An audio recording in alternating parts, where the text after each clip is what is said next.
এদিকে শেখ হাসিনার দেশ গোপালগঞ্জে আবারও এনসিপির পদযাত্রায় বিএনপির কঠিন হামলা। নাহিদ ও সার্জিস আলমের গাড়িতে সরাসরি ককটেল ও গুলি চালিয়েছে।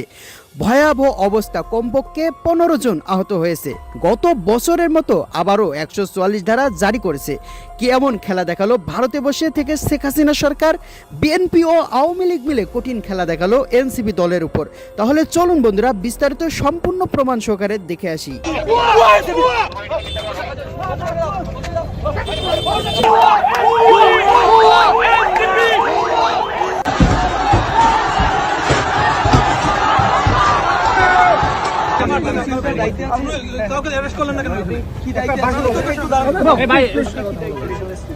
এরা 16-17 বছরে শেখ হাসিনা একটা চুলও বাঁকা করতে পারে নাই।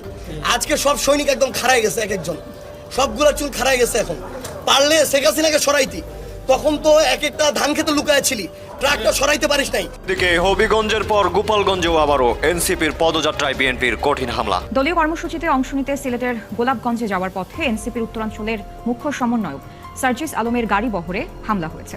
মানে একটা মাথায় লাগলে শেষ হতো। শত শত পুলিশ ছিল। বিএনপির পরিণতি শেখ হাসিনার চেয়ে আরো ভয়াবহ হবে। দর্শক জানিয়ে দেবো হাতে পাওয়া সর্বশেষ আপডেট খবরগুলো। দর্শক ভিডিওটির শিরোনাম দেখে বুঝতে পেরেছেন আজকের ভিডিওটি কতটা গুরুত্বপূর্ণ, তাই বলছি সম্পূর্ণ ভিডিওটিকে স্কিপ করবেন না। এবং যারা এমন নিত্য নতুন আপডেট খবর দেখতে পছন্দ করেন তারা অবশ্যই চ্যানেলকে সাবস্ক্রাইব করে আমাদের সাথে থাকবেন। দর্শক শ্রোতা, তার বেশি কথা না বাড়িয়ে চলুন বিস্তারিত ভিডিওটি দেখে আসি। 16-17 বছরে শেখ হাসিনা একটা চুলও বাঁকা করতে পারে নাই। আজকে সব সৈনিক একদম খাড়ায় গেছে, এক একজন সবগুলা চুল খাড়ায় গেছে। এখন পারলে শেখ হাসিনাকে সরাইতি, তখন তো এক একটা ধান খেতে লুকায়ছিলি, ট্রাকটা সরাইতে পারিস নাই। আজকে একটা শান্তিপূর্ণ জায়গায় আমরা আমাদের শহীদ পরিবারদের সাথে দেখা করতে গেছি, ওইখানে তুই জিয়ার সৈনিকের হ্যাডাম দেখাইতে গেছিস। ছবিটা হইতো আর কি তারেক রহমানের শেখ হাসিনার স্বৈরাচারের পথে হাঁটার চিহ্ন। তারেক রহমান যে শেখ হাসিনার পথে হাঁটতেছে, এটা হলো ওইটার চিহ্ন। সে ছাত্র দলকে আরেক কাজে সন্ত্রাসী বাহিনী বানাইতেছে, এটা হলো এটা চিহ্ন আর কি। এই ঘটনা কি আপনারা তো বের হচ্ছিলেন, সবকিছু ঠিকঠাক ছিল? কোনো কিছু না, আমরা তো শহীদ পরিবারের সাথে দেখা করতে গেছি। শহীদ পরিবারের সাথে দেখা করে বেরো আসতেছিলাম। ছাত্র দলের সন্ত্রাসীরা আবারও 20-30 জন, তারা জিয়ার সৈনিক এক হও এই স্লোগান দিয়ে আমাদের গাড়িতে রড ছুঁড়ে মারে, ইট ছুঁড়ে মারে, পাথর ছুঁড়ে মারে। এই জিয়ার সৈনিকরা মানে দুঃখজনক, এগুলো আমরা বলতে চাই না আসলে। এরা 16-17 বছরে শেখ হাসিনা একটা চুলও বাঁকা করতে পারে নাই। আজকে সব সৈনিক একদম খাড়ায় গেছে, এক একজন সবগুলা চুল খাড়ায় গেছে। এখন পারলে শেখ হাসিনাকে সরাইতি, তখন তো এক একটা ধান খেতে লুকায়ছিলি, ট্রাকটা সরাইতে পারিস নাই। আজকে একটা শান্তিপূর্ণ জায়গায় আমরা আমাদের শহীদ পরিবারদের সাথে দেখা করতে গেছি, ওইখানে তুই জিয়ার সৈনিকের হ্যাডাম দেখাইতে গেছিস। এই হ্যাডাম এতদিন দেখাইতি তোরা। তো তারেক রহমান আসলে কি চাইতেছে, উপরে উপরে ঢং ধরে অভিনয় করে ভিতরে ভিতরে ছাত্রদলকে যদি সন্ত্রাসী বাহিনী হিসেবে ব্যবহার করে এইরকম হামলা করতে চায়। একটা কি মারছে হয়, ইট দিয়ে মারছে অথবা রড দিয়ে মেরে এটা ভাঙছে। ভাঙার পরে এখানে তো পুরো গাড়ি এখন ওপেন। দ্বিতীয় আরেকটা ইট যদি মারতো, এখানে আমরা 6 জন ছিলাম, সংসদ সদস্য ছিল, আমি নিজেও ছিলাম। 6 জনের যে কাউকে যদি আরেকটা ইট এসে লাগতো, লোকটা তো সাথে স্পট ডেড হইতো। তাহলে শেখ হাসিনার মতো করে তারেক রহমান এখন ছাত্র দলকে খুনি বাহিনী বানাইতে চায় কিনা, এটা তারেক রহমান সরাসরি বলুক। যদি বাহিনী বানাই দেয়, তারেক রহমান ঘোষণা দিক, আমরা তাহলে ওইভাবে প্রস্তুতি নিব। আমরা ভাবি নাই যে ছাত্র দলকে তারেক রহমান এইভাবে সন্ত্রাসী বাহিনী হিসেবে ব্যবহার করবে। আমাদেরকে ওই প্রোটেকশন নিয়ে চলতে হবে। আজকে পুলিশি প্রোটেকশনের মধ্যেই তো হামলা হলো। পুলিশ তো এখানে দাঁড়ায় দাঁড়ায় নাটক দেখছে, আর কিছুই না। সামনে পুলিশের 1-2 গাড়ি থাকে, পিছনে 1-2 গাড়ি থাকে, আবার 50 জন পুলিশ দাঁড়ায় থাকে, সবাই নাটক দেখে। এই যে এরা ইট ছুটতেছে, এরা যে রড দিয়ে হামলা করতেছে, চাপাতি দিয়ে হামলা করতেছে, একজনকে তো বাধা দিতে হবে। কোনো বাধা দেওয়ার কোনো নাম নাই। আপনারা দেখছেন আমাদের এক ভাই আলিফ, 18 বছর একটা ছেলে, চোখটা রড দিয়ে আঘাত করে চোখটা পর্যন্ত নষ্ট করে দিছে। এখন পর্যন্ত একটাকে হবিগঞ্জে গ্রেফতার করা হয় নাই। তাহলে এই পুলিশ হইলো এখন বাংলাদেশের পুলিশ না, এটা হচ্ছে তারেক রহমানের পেটুয়া পুলিশ। এখানে ওই পুলিশের ওই একই ভূমিকা। তাহলে তারেক রহমান বলুক, সে আরেকটা একনায়কতন্ত্র কায়েম করবে, স্বৈরাচার কায়েম করবে এবং এখানে তার রাজত্ব কায়েম করতে চায় শেখ হাসিনার মতো। তাইলে আমরা আমাদের মতো আমরা পদক্ষেপ নিব, আমরা ব্যবস্থা নিব, আমরা আমাদের রাজনীতি ঠিক করবো যে কিভাবে রাজনীতি করা হয়। এখন তো আসলে আপনাদের কানাইঘাটে যাওয়ার কথা ছিল, সেটি আসলে কি হবে? এটা আমরা আমাদের জায়গা থেকে এখন একসাথে কথা বলে সিদ্ধান্ত নিয়ে জানাবো। কিন্তু তারা এই অবস্থায় আসলে কানাইঘাটে যাওয়ার সুযোগ আছে কিনা? না, তাহলে দেখেন আপনি, আমরা একটা রাজনৈতিক দল হিসেবে আমাদের প্রোগ্রামটা করতে চাই। তারেক রহমানের ছাত্র দলের বিএনপি সন্ত্রাসীগুলো প্রোগ্রামটা করতে দিতেছে না। তাহলে আমরা তাদের বিরুদ্ধে কতটুকু কথা বলবো, এটা কি তারা ঠিক করে দিবে? বিরোধী দল কি কথা বলবে তারা ঠিক করবে? তারা আমাদের বিরুদ্ধে কথা বলুক, আমাদের কথা যদি অযৌক্তিক হয়, জনগণ আমাদেরকে বয়কট করবে। কিন্তু তারা তা না করে সন্ত্রাসী এবং এই ধরনের স্বৈরাচারী পথ তারা বেছে নিতেছে আমাদেরকে দমন করার জন্য, রক্তাক্ত করার জন্য। আসল খেলাটা কিন্তু বাংলাদেশে শুরু হয়ে যাবে অক্টোবর মাস থেকে। জামাতে ইসলামী এবং এনসিপি চাইছে কোনোভাবেই কোনোভাবেই নির্বাচনে অংশ নিতে দেওয়া যাবে না আওয়ামী লীগকে। দেশে ফিরলে প্রধানমন্ত্রীর মতোই মর্যাদা পাবেন শেখ হাসিনা। এমন এক পরিস্থিতিতে আওয়ামী লীগের নির্বাচনে অংশ নেওয়া এটা খুব গুরুত্বপূর্ণ হবে। বাংলাদেশের আকাশে বাতাসে এখন ধোঁয়াশার ঘনঘটা, আর সেই ধোঁয়াশার ঘনঘটার মধ্যেই চলছে সমীকরণ। কি সেই সমীকরণ যেটাকে নিয়ে বা যে বিষয়কে নিয়ে আসল খেলাটা কিন্তু বাংলাদেশে শুরু হয়ে যাবে অক্টোবর মাস থেকে। সিটি কর্পোরেশন নির্বাচন আর তার সঙ্গে স্থানীয় নির্বাচন, একাধিক পর্যায়ে স্থানীয় নির্বাচন রয়েছে। সেই সঙ্গে সিটি কর্পোরেশনের নির্বাচন নিয়ে রাজনৈতিক শিবিরগুলোর মধ্যে এখন প্রস্তুতি একেবারে তুঙ্গে। কিন্তু সেই জায়গায় দাঁড়িয়ে যেখানে দেশের প্রধান বিরোধী রাজনৈতিক দল হিসাবে জামাতে ইসলামী চাইছে যাতে কোনোভাবেই আওয়ামী লীগ এই স্থানীয় সরকার নির্বাচন বা সিটি কর্পোরেশনের নির্বাচনে প্রতিদ্বন্দ্বিতা করতে না পারে, যেভাবে আওয়ামী লীগকে নিষিদ্ধ করা রয়েছে সেটা নিষিদ্ধই থাক। কিন্তু অন্য গান গাইছে সরকার পক্ষ তথা বিএনপি।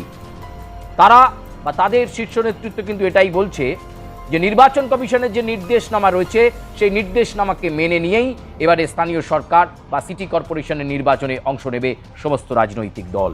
সেক্ষেত্রে আওয়ামী লীগের ওপর কোনো নিষেধাজ্ঞা রাখা যাবে না, তবে শর্ত সমস্ত রাজনৈতিক দলের ক্ষেত্রেই থাকছে, যে শর্তগুলোকে মান্যতা দিয়ে তবেই তারা প্রার্থী দিতে পারবেন, প্রতিদ্বন্দ্বিতা করাতে পারবেন। তার মধ্যে অন্যতম গুরুত্বপূর্ণ প্রতিদ্বন্দ্বিতার জায়গা সেটা হচ্ছে ঋণ খেলাপি যদি হয় তাহলে তাকে কোনো রাজনৈতিক দল প্রার্থী করতে পারবে না। ঋণ খেলাপি হলে তাকে প্রার্থী করা যাবে না। নির্বাচন কমিশনের যে গাইডলাইন বাংলাদেশে তাতে স্পষ্টত এই কথা বলা আছে।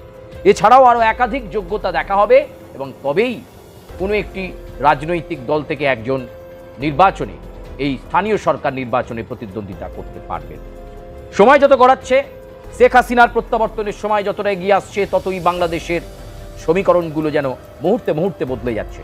তারেক রহমান এবং তার দল যখন চাইছে আওয়ামী লীগ স্থানীয় সরকার বা এই সিটি কর্পোরেশন নির্বাচনগুলোতে প্রত্যেকটা আসনে প্রতিদ্বন্দ্বিতা করুক, কোনো বাধা দেবে না সরকার পক্ষ, তখন জামাতে ইসলামী এবং এনসিপি চাইছে কোনোভাবেই নির্বাচনে অংশ নিতে দেওয়া যাবে না আওয়ামী লীগকে। কারণ আওয়ামী লীগ অ্যাক্টিভ হয়ে গেলেই জামাতে ইসলামী দুর্বল হয়ে যাবে। জুলাই গণ আন্দোলনের মাধ্যমে তৈরি হওয়া ন্যাশনাল পার্টি এনসিপি তারা কিন্তু দুর্বল হবে। সেই দুর্বল হয়ে গেলে তারা মানুষের থেকে বিচ্ছিন্ন হয়ে যেতে পারে, এই রকম একটা ভয় এই মুহূর্তে কাজ করছে জামাতে ইসলামী এবং এনসিপির অন্দরে। অক্টোবর মাসে এই স্থানীয় সরকার নির্বাচনগুলো রয়েছে, বিভিন্ন লোকাল বডি ইলেকশনগুলো হবে, সিটি কর্পোরেশন ইলেকশনগুলো হবে, যেখানে প্রত্যেকটাতে শেখ হাসিনা ভারতে বসেই বার্তা দিয়েছেন আওয়ামী লীগ অংশ নেবে, আওয়ামী লীগ অংশ নেবে, আওয়ামী লীগ অংশ নেবে। এই আওয়ামী লীগ নির্বাচনে যদি অংশ নেয়, এখনো শেখ হাসিনা আত্মবিশ্বাসী যে আওয়ামী লীগের যা সমর্থক রয়েছে, বাংলাদেশের মানুষ আওয়ামী লীগকে যা এখনো ভালোবাসেন, স্থানীয় নির্বাচনগুলোতেই কিন্তু তারা তার পরিচয় দিয়ে দেবেন, অনেকগুলো ক্ষেত্রেই তারা জিতে আসবে। আর এই কারণেই তারেক রহমানের ওপর লাগাতার ব্ল্যাকমেল এবং চাপ তৈরি করছে শফিকুর রহমানের জামাতে ইসলামী এবং নাহিদ ইসলাম হাসনাত আবদুল্লাহদের এনসিপি। যত সময় গড়াচ্ছে, যত অক্টোবরের সেই নির্বাচন পর্বগুলো এসে যাচ্ছে, একটাই কল, 11 দলীয় জোট বেঁধে রাস্তায় নামতে চলেছে। আওয়ামী লীগকে নিষিদ্ধ রাখো, বাংলাদেশের নয়তো ফের একনায়কতন্ত্র আসবে, শেখ হাসিনার দলকে দূরে রাখো, এই স্লোগানকে সামনে রেখে তারা রাস্তায় নামতে চলেছেন। কিন্তু শেখ হাসিনা আত্মপ্রত্যয়, তিনি ভারতীয় সংবাদ মাধ্যমকে যে সাক্ষাৎকার দিয়েছেন তাতে স্পষ্ট ভাষায় তিনি বলেছেন তিনি জানেন সামনে বাধা আছে, তিনি জানেন বাংলাদেশে ফিরলে কি হবে, কিন্তু তাকে ফিরতেই হবে বাংলাদেশের মানুষের জন্য, তাকে ফিরতেই হবে বাংলাদেশের আপামর মানুষের জন্য, তাকে ফিরতে হবে বাংলাদেশের প্রকৃত সংস্কৃতি ফিরিয়ে আনার জন্য। শেখ হাসিনার এই কলে উজ্জীবিত আওয়ামী লীগ অপেক্ষা করছে নির্বাচন কমিশন কখন তাদের অধিকার দেবে যে এসো দলীয় প্রতীক নিয়ে, আওয়ামী লীগের প্রতীক নিয়ে তোমরা নির্বাচনের লড়াই করো। সেই অপেক্ষায় কিন্তু এই মুহূর্তে কর্মীরা রয়েছেন। ফলে অক্টোবর থেকেই খেলা ঘুরে যেতে পারে এবং যে কথা আমরা আগেই বলেছিলাম, শেখ হাসিনা ফিরলেই কিন্তু দেশের মধ্যে একটা টান উত্তেজনা পরিস্থিতি তৈরি হবে, কারণ তিনি এখনো ডিফ্যাক্টো পিএম, তিনি পদত্যাগ করেননি, তিনি সামরিক সহযোগিতায় সৈন্যবাহিনীর সাহায্যে ভারতে দেশে ফিরলে প্রধানমন্ত্রীর মতোই মর্যাদা পাবেন শেখ হাসিনা। যদিও তার রাজনৈতিক কর্মকাণ্ডের ওপর কয়েকটা বেড়ি বা নিয়ন্ত্রণ থাকবে, কথা ঠিক, কিন্তু তিনি চাইছেন আগে আওয়ামী লীগ অ্যাক্টিভ হোক, নির্বাচন কমিশন অধিকার দিলেই স্থানীয় নির্বাচনে প্রত্যেকটাতে প্রতিদ্বন্দ্বিতা করবে আওয়ামী লীগের প্রার্থীরা। গ্রামে গঞ্জে, জেলায়, উপজেলায়, পরিষদে, প্রত্যেকটা জায়গায়, এমনকি সিটি কর্পোরেশনের নির্বাচনেও আওয়ামী লীগ তাদের জাত চেনাবে। বঙ্গবন্ধু মুজিবরের আদর্শকে সামনে রেখে আওয়ামী লীগ আবার গলা ফাটানোর জায়গায়। ফলে আওয়ামী লীগের যখন আগমনী বার্তা শুরু হয়েছে, ঠিক তখনই জামাতে ইসলামী, এনসিপির মতো শক্তিরা ভয়ে কাঁপছে। উল্টে তারা তারেক রহমান এবং তার সরকারের ওপর চাপ তৈরি করছে, নির্বাচন কমিশনকে বলুন যে আওয়ামী লীগের ওপর থেকে নিষেধাজ্ঞা তোলা যাবে না, ওই নিষেধাজ্ঞা একেবারে থাক, যাতে তারা নির্বাচনে অংশ নিতে না পারে। কিন্তু কমিশনের গাইডলাইন অনুযায়ী, কমিশন যে গাইডলাইন দিচ্ছে তাতে নির্বাচনে প্রতিদ্বন্দ্বিতা করতে আওয়ামী লীগের অসুবিধা হওয়ার কথা নয়। এই জায়গা থেকেই, এই মৌলিক জায়গা থেকেই, অর্থাৎ ডিসেম্বরের আগেই বাংলাদেশ কি অক্টোবর মাসেই উত্তাল হতে পারে? অক্টোবরেই কি প্রধানমন্ত্রিত্ব ছেড়ে দিতে পারেন তারেক রহমান? তিনি বলেছিলেন, দীর্ঘ যখন নির্বাসন কাটিয়ে দেশে ফিরেছিলেন, বলেছিলেন সবার আগে বাংলাদেশ, আর্থসামাজিকভাবে বাংলাদেশকে উন্নতির জায়গায় নিয়ে যাওয়া, দারিদ্রতা সীমা যেটা 21% ওপর চলে গেছে তার সীমাটাকে নামিয়ে আনা এবং সেই সঙ্গে বন্দর বাণিজ্যে গুরুত্ব দেওয়া। চীন সফরে গিয়ে একাধিক চুক্তি করেছেন তারেক রহমান, যে চুক্তিগুলোর একটা একটা ধরে বাস্তবায়িত করতে চাইছেন। চট্টগ্রামে সেখানে হাব হবে, চীনের সহযোগিতায় হাব হবে, সেচ সমস্যা, কৃষির সমস্যা মিটবে এবং ভারত সফরে এসে তারেক রহমান চেষ্টা করবেন ভারতের সঙ্গে পুরনো সম্পর্ককে ঝালিয়ে নেওয়ার। এমন এক পরিস্থিতিতে আওয়ামী লীগের নির্বাচনে অংশ নেওয়া এটা খুব গুরুত্বপূর্ণ হবে এবং নির্বাচনে অংশ নিলেই মানুষের থেকে দূরে সরে যাবে জামাতে ইসলামী। এই ভয় তাদেরকে যেন তাড়া করে বেড়াচ্ছে। শফিকুর রহমান যেন ভূত দেখছেন। এমনিতেই যে জাতীয় সংসদ নির্বাচন হয়েছিল তাতে সীমান্তবর্তী অঞ্চলগুলোতে জামাতে ইসলামী কাজে লাগিয়েছিল আওয়ামী লীগের অনুপস্থিতিকে, কিন্তু আওয়ামী লীগ অ্যাক্টিভ হয়ে গেলেই কি রে, তোর বেশ র্যাশ হয়েছে দেখছি। হ্যাঁ রে, কি করবো বলতো, র্যাশগুলো কিছুতেই কমছে না। অনেক কিছু ইউজ করলাম তবুও কমছে না। তুই এম্বার গৌরীদেবী হসপিটালসে দেখাতে পারিস, ওখানে ভালো এক্সপিরিয়েন্স ডার্মাটোলজিস্ট আছে। গৌরী দেবী হসপিটাল, রাজবাঁধ, দুর্গাপুর। যোগাযোগ 8001003333, 8001113333। জামাতে ইসলামী আবারও ঠোঙা হয়ে যাবে, এই ভয়টাই কিন্তু শফিকুর রহমান পাচ্ছেন। আর তাদের সঙ্গী এনসিপির অর্থাৎ নাহিদ ইসলামরা বারবার বলছেন আওয়ামী লীগকে অংশ নিতে দেওয়া যাবে না। অক্টোবরের এই নির্বাচন নির্ণায়ক নির্বাচন হবে। অক্টোবরের এই নির্বাচন বাংলাদেশে এক নতুন অধ্যায়ের সূচনা করবে। অক্টোবরের এই নির্বাচন বাংলাদেশে এক টানটান উত্তেজনা পরিস্থিতি শুরু করবে। অক্টোবরের এই নির্বাচন বাংলাদেশের রাজনৈতিক অলিন্দে এবং প্রেক্ষাপটে এবং আবহাওয়ার মধ্যে একটা গুরুত্বপূর্ণ তারতম্য এনে দিতে পারে। ফলে সব মিলিয়ে তারেক রহমান ভেবেচিন্তে পা ফেলতে চাইছেন।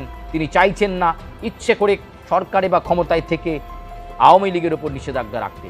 তারা চাইছেন, বিএনপি চাইছে আওয়ামী লীগে অংশ নিক, জনগণ বিচার করবে কাকে তারা নির্বাচিত করবে। কিন্তু বিরোধী শক্তি একটা অপ্রত্যাশিত চাপ তৈরি করে চলেছে তারেক রহমানের ওপর। প্রিয় দর্শক, আপনারা কি মনে করেন অক্টোবরে কি আওয়ামী লীগ নির্বাচনে অংশ নিলেই খেলা শুরু হয়ে যাবে আওয়ামী লীগের? হাসিনা ফিরলেই আবার কি নির্বাচন হবে এবং তারপর জাতীয় সংসদ নির্বাচনে আবার প্রধানমন্ত্রী শেখ হাসিনা? বাংলাদেশের সংবিধান সংশোধনী কি বলছে? ডিফ্যাক্টো পিএম এর মর্যাদা কতটা থাকবে? এই সব নিয়েই আজকের এই প্রতিবেদন। আপনারা এই প্রতিবেদন নিয়ে মন্তব্য করবেন, লাইক করবেন, সাবস্ক্রাইব করবেন, বেল আইকনে প্রেস করতে ভুলবেন না এবং অবশ্যই আপনাদের সুচিন্তিত মতামত আমাদের শিরোধার্য। আমাদের মতামত যে আপনাদের সঙ্গে মিলবে বা আমাদের প্রতিবেদন যে আপনাদের সঙ্গে মিলবে এমনটা নয়, কিন্তু আপনারা আপনাদের মতো করে স্বাধীন সুচিন্তিত মতামত ব্যক্ত করবেন। আমরা চেষ্টা করব বাংলাদেশের থাকা কোনায় কোনায় খবরগুলো আপনাদের সামনে তুলে ধরার জন্য। ধন্যবাদ, বিদায় নিচ্ছি।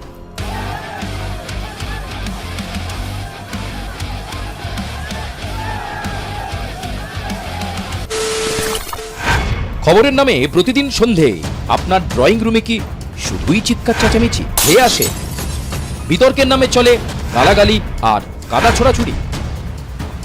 এবার সময় পরিবর্তনের, কারণ আমরা কান ফাটানো চিৎকারে বিশ্বাস করি না। আমরা বিশ্বাস করি খবরের সত্যতায়। আমরা কোনো পক্ষের হয়ে গলা ফাটাই না। আমরা সাধারণ দর্শক, আশা করি সম্পূর্ণ ভিডিওটি দেখেছেন এবং এই ভিডিওটি থেকে আশা করি আপনারা অনেক কিছুই বুঝতে পেরেছেন। দর্শক শ্রোতা, এই ভিডিওটি থেকে আপনার যদি কোনো মতামত থেকে থাকে তাহলে আপনার মূল্যবান মতামতটি অবশ্যই কমেন্ট করে জানিয়ে দেবেন। আজকের ভিডিওটি এ পর্যন্তই, আবারও দেখা হবে অন্য কোনো ভিডিওতে। সে পর্যন্ত ভালো থাকুন, সুস্থ থাকুন, আল্লাহ হাফেজ।